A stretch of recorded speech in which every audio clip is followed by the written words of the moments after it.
Zarathel pressed her four-fingered hand against the rough bark of the earth tree, feeling the alien texture beneath her pale blue skin. The morning sun filtered through leaves that were impossibly green compared to the silver foliage of her homeworld.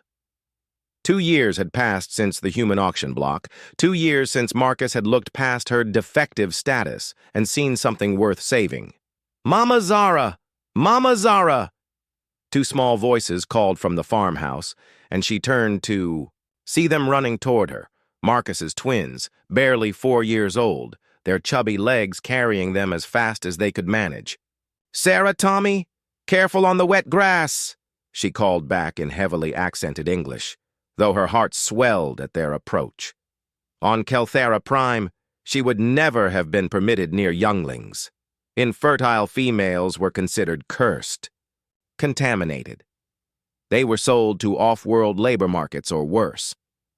Marcus emerged from the farmhouse, coffee mug in hand, his weathered face creasing into the smile that had first confused her in those dark days.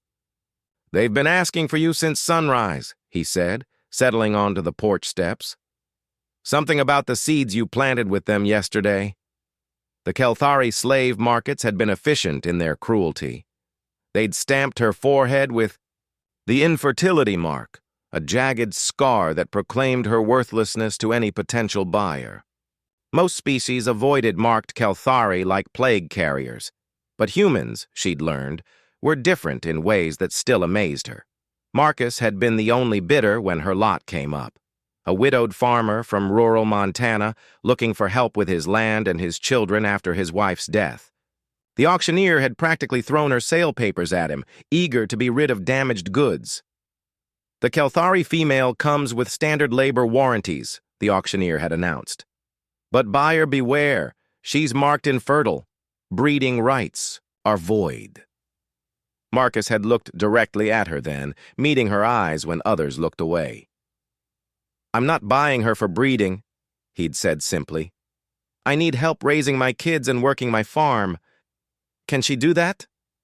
Now, watching Tommy tug on her long silver hair while Sarah showed her a caterpillar they'd found, Zarathel marveled at how wrong her people had been about worth and purpose.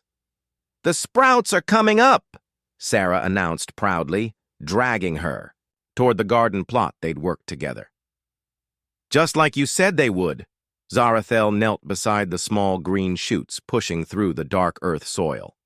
On Kelthera, agriculture was handled by automated systems. Children were raised in communal centers by fertile females only. The concept of a family unit like this, mixed species, built on choice rather than biology, would have been incomprehensible. "Your corn will be taller than you by summer's end," she told them, ruffling Tommy's dark hair. The gesture felt natural now, though it had taken months to learn that human children craved physical affection rather than formal distance. Marcus joined them, crouching to examine the seedlings. "You've got better instincts for farming than I do," he told her. "These plants love you." She'd tried to explain once that Kelthari had heightened sensitivity to plant biochemistry, that she could sense when crops needed water or nutrients. But Marcus had waved away the science, calling it magic with the same wonder his children showed. Humans, she'd discovered, were remarkably comfortable with things they didn't fully understand. "Papa, can Mama Zara teach us the star songs today?" Sarah asked, and Marcus nodded indulgently. The Kelthari traditional songs were mathematical sequences, disguised as lullabies teaching children to calculate stellar distances and planetary rotations. On her homeworld, only fertile females were permitted to pass down such knowledge. Here, two human children listened with rapt attention as she sang the ancient melodies, their minds soaking up advanced astronomical concepts like sponges. Later, that evening after the twins were asleep, Zarathel found Marcus on the porch staring up at the star-filled sky. "Do you ever regret it?" she asked, settling beside him. "Taking in someone like me?" He turned to look at her, his expression genuinely puzzled. "Someone like you? You mean someone who makes my children laugh every day?" Someone who turned my struggling farm into the most productive in the county?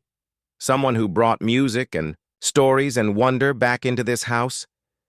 Someone who cannot give you offspring, she said quietly.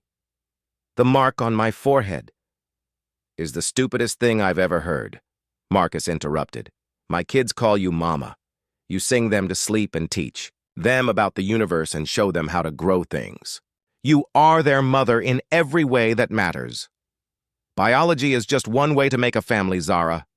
It's not the only way, and it's not the best way. She touched the scar on her forehead, the mark that had defined her worth on Kelthara Prime. Here, Marcus's children traced it with gentle fingers, calling it her special star and asking for stories about her homeworld. What had been a symbol of shame became simply another part of who she was. Not her whole identity, just one piece of a larger whole. The Galactic Council's fertility regulations would classify this household as improper, she said. Marcus chuckled, pulling her closer. Good thing we're not asking for their approval. From inside the house came a small voice. Mama Zara, can you sing the moon-counting song? She squeezed Marcus's hand and stood to answer Tommy's call. On Kelthara Prime, she'd been worthless, a broken vessel that couldn't fulfill her biological purpose.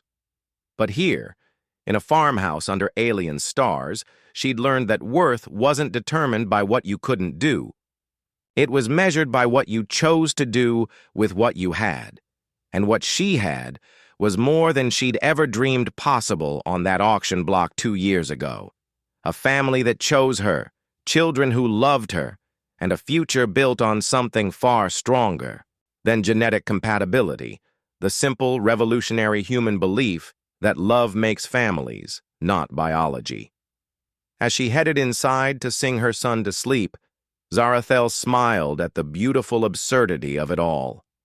The species that had shocked the galaxy with their pack-bonding tendencies had done it again, turning a discarded Kelthari female into something her own people said was impossible. A mother,